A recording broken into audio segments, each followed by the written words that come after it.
तो आज के हमारे एपिसोड की स्टार्टिंग में हमें अर्थ पीक पे स्वॉर्ड पैलेस का सीन दिखाया जाता है, जहां पर कोई चिल्लाते हुए कह रहा होता है कि फादर फादर क्या आप सच में येन को उस बंदे के पास भेजने वाले हैं। जो सुनकर स्वॉर्ड पैलेस का मास्टर कहता है कि आखिरकार क्या बात है, तुम इतने सुबह सुबह चिल्ला क्यों रहे हो। वो पर्सन कहता है कि फादर आपको पता है कि मैं यहाँ पर किस लिए आया हूँ, लेकिन इसके बावजूद आप मुझसे ये सवाल पूछ रहे हैं कि आपको लगता है कि आप जो कर रहे हैं वो बिल्कुल ठीक है। मैंने सोचा था कि हेवेली डिमन लाइब्रेरी के अंदर थोड़ी सी ट्रेनिंग करने के बाद यंग लीडर थोड़े से चेंज हो चुके होंगे, लेकिन वो अभी भी बिल्कुल पहले जैसे ही हैं। तभी हमें इस बंदे के बारे में बताया जाता है कि ये स्वॉर्ड पैलेस मास्टर का सबसे बड़ा बेटा होता है, जिसका नाम डैन होता है। वहीं पे डैन की बातें सुनकर पैलेस मास्टर कहते हैं, अगर तुम यहाँ पर कुछ बकवास करने के लिए आए हो तो मैं तुम्हें यही सलाह दूंगा कि चुपचाप यहाँ से वापस लौट जाओ। जो सुनकर डैन चिल्लाते हुए कहता है कि फादर आप जो कर रहे हैं वो बिल्कुल भी ठीक नहीं है। लेकिन वहीं पे पैलेस मास्टर अब उसकी बातों को सुनने के बाद काफी ज्यादा गुस्सा हो चुके होते हैं। वो काफी ज्यादा गुस्से में वहाँ पर अपनी स्वॉर्ड को समन करते हैं, जिसकी वजह से उनकी स्वॉर्ड उड़ती हुए सीधे उनके हाथ में चली आती है। जिसके बाद वो अपनी काफी ज्यादा टेरिफाइंग पावर को रिलीज करते हुए डैन से कहते हैं कि मैंने तुम्हें यहाँ से जाने के लिए कहा, अगर तुम यहाँ से नहीं जाते हो तो फिर आगे जो होगा उसके लिए तुम मुझे ब्लेम मत करना। जो सुनकर डैन कहता है कि नहीं, मैं यहाँ से नहीं जाऊंगा जब तक आप येन और यंग लीडर के मैरिज को कैंसिल नहीं करते हैं, तब तक मैं यहाँ से नहीं जाऊंगा। जो सुनकर पैलेस मास्टर अब काफी ज्यादा भड़क चुके होते हैं। वो उससे कहते हैं कि मैंने तुम्हें पहले ही वार्न कर दिया था, तो फिर अब जो आगे होगा तुम उसे लिए मुझे ब्लेम मत करना। जो कहकर पैलेस मास्टर डैन के ऊपर वहाँ पर अटैक कर देते हैं, जिस अटैक को डैन अपनी स्वॉर्ड की मदद से ब्लॉक करता है और अपने फादर से कहता है कि क्या आपके लिए अभी भी मैं एक बच्चा ही हूँ, जबकि मैं एक स्क्वाड लीडर बन चुका हूँ। लेकिन वहीं पे पैलेस मास्टर उसके अटैक को रोकने की वजह से काफी ज्यादा गुस्सा हो चुके होते हैं। वो उससे कहते हैं कि आखिरकार तुम्हारी हिम्मत कैसी मेरे अटैक को रोकने की। डैन कहता है कि क्या आपको येन के लिए बुरा नहीं लगता है, क्या आपको उसके लिए बुरा फील नहीं होता है, कभी आपने पता करने की कोशिश की है कि आखिरकार वो इस मैरिज को करना चाहती है या नहीं। क्या आप सच में येन की साथी उस जैसे किसी इंसान के साथ करवाना चाहते हैं जो कि अभी भी अपने आप को खुश करने के लिए प्लेजर पैलेस जाता है। अगर आप यहाँ पर कुछ नहीं करते हैं तो फिर मैं करूंगा। मैं कभी भी अपनी बहन की साथी उस जैसे इंसान के साथ नहीं होने दूंगा।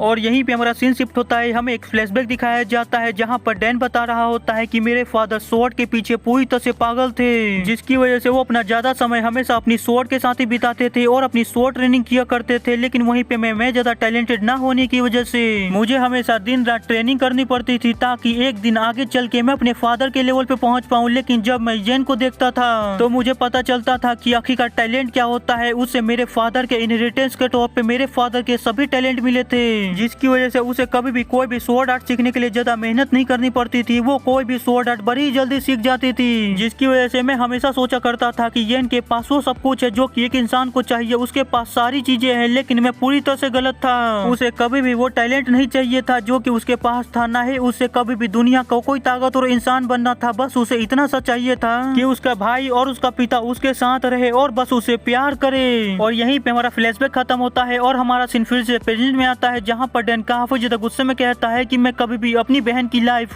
खराब नहीं होने दूंगा। जो कहकर डैन वहीं पे पीछे मुड़ जाता है और वहाँ से जाने लगता है और जाते हुए सोच रहा होता है कि मैं कभी भी उस इंसान को माफ नहीं करूंगा।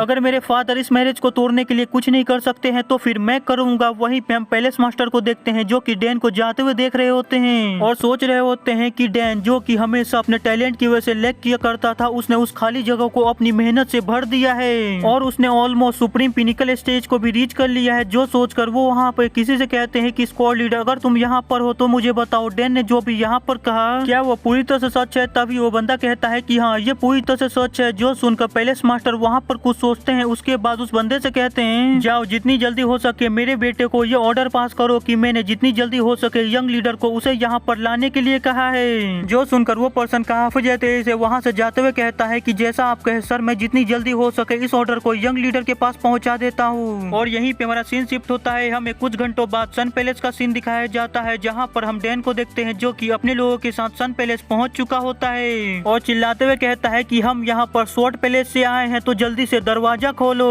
जो सुनकर इन दरवाजा खोलते हुए कहती है कि आखिरकार यहाँ पर चल क्या रहा है। लेकिन जैसे ही वो दरवाजा खोलकर देखती है तो उसे पता चलता है कि बाहर काफी सारे मार्शल आर्टिस्ट खड़े हैं। तभी वहाँ पर हामी आते हुए कहती है जबकि तुम्हें ऑलरेडी पता है कि वो सभी मार्शल आर्टिस्ट स्वॉर्ड पैलेस से हैं, तो तुम दरवाजा क्यों नहीं खोल रही हो। रीन उसे कहती है तो आखिरकार तुम ही दरवाजा क्यों नहीं खोल देती हो। तभी वहाँ पर यू भी आते हुए कहता है कि आखिरकार यहाँ पर चल क्या रहा है, इतना ज्यादा शोर शराबा क्यों हो रहा है। रीन उसे बताती है कि बाहर काफी सारे मार्शल आर्टिस्ट खड़े हैं जो कि कह रहे हैं कि स्वॉर्ड पैलेस से हैं और वो यंग लीडर को यहाँ से ले जाने के लिए आए हैं। जो सुनकर यू कहता है कि क्या स्वॉर्ड पैलेस के मार्शल आर्टिस्ट यहाँ पे आए हैं, चलो इस चीज को मैं हैंडल करता हूँ, जो कहकर यू दरवाजा खोलता है और बाहर सभी लोगों को देखते हुए कहता है कि क्या बात है, यहाँ पर तो काफी सारे लोग आए हैं। वहीं पे डैन उसे कहता है कि आखिरकार यंग लीडर कहाँ पर हैं? हम यहाँ पर उन्हें अपने साथ ले जाने के लिए आए हैं। जो सुनकर यू कहता है कि आखिरकार तुम यंग लीडर के बारे में क्या सोचते हो? वो क्या तुम्हारे कोई दोस्त है जो कि तुम मुंह उठाकर यहाँ पर उन्हें लेने के लिए आ गए? और अगर तुम यंग लीडर की बातें कर रहे हो तो तुम्हें थोड़ा रिस्पेक्ट देते हुए उनकी बातें करनी चाहिए। जो सुनकर डैन कहता है कि आखिरकार तुम्हारे से एक लो लाइफ की हिम्मत कैसे हुई मुझसे इस तरह से बातें करने की? जो सुनकर यू से कहता है कि तुम्हें पता भी है मैं कौन हूँ, और वैसे भी तुम तो एक नो टैलेंट हो ना, जो कि स्वॉर्ड पैलेस के सक्सेसर हो। और वो दोनों वहाँ पर ऐसे ही एक दूसरे से काफी सारी बकवास करने लगते हैं और एक दूसरे की बेइज्जती करने लगते हैं, जिसे मैं स्किप कर रहा हूँ। आखिरी में यू से कहता है कि अगर तुम्हें यहाँ से आगे जाना है तो तुम्हें ये बताना होगा कि आखिरकार तुम यहाँ पर क्या करने के लिए आए हो और तुम यंग लीडर को क्यों ले जाना चाहते हो। जो सुनकर डैन काफी ज्यादा गुस्से में कहता है कि मैं इस चीज को एक ही बार पूछूंगा, क्या ये बात पूरी तरह से सच है कि यंग लीडर प्लेजर पैलेस गए थे और उन्होंने वहाँ पर एक रात गुजारी थी? जो सुनकर यू हैरान होते हुए कहता है कि आखिरकार तुम किस बारे में बात कर रहे हो? लेकिन तभी उन दोनों के बीच में हामी आते हुए कहती है कि अगर तुम यहाँ पर प्लेजर पैलेस की बातें कर रहे हो तो तुम्हें मुझसे बातें करनी चाहिए। और हाँ, ये बात पूरी तरह से सच है कि यंग लीडर प्लेजर पैलेस गए थे, लेकिन आखिरकार तुम इसके बारे में क्यों पूछ रहे हो?